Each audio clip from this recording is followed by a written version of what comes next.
St. Gianna Oratory presents Daily Thought of St. Francis de Sales for October 4th. Let us kiss our Savior, who grants us so many delights. Now to kiss the Savior is to obey Him, keep His commandments, do His will, and follow His desires. In brief, to embrace Him with tender obedience and fidelity. Therefore, whenever we receive any spiritual consolation, on that very day we must be more diligent in doing good and humbling ourselves. From the life of St. Francis de Sales.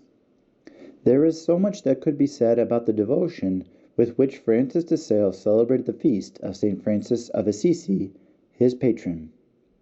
Let us quote just this passage from his treatise on the love of God, where he writes so devoutly of the death of this earthly seraphim.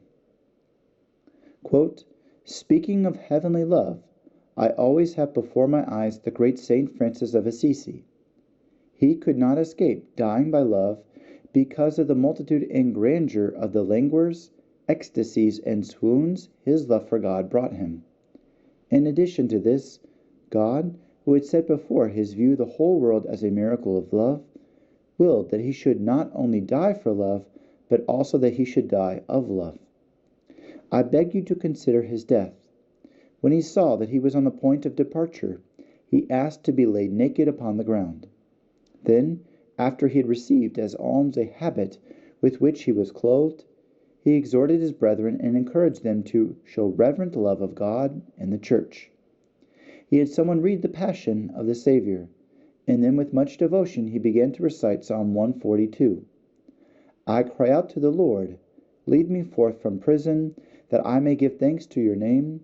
The just shall gather around me when you have been good to me."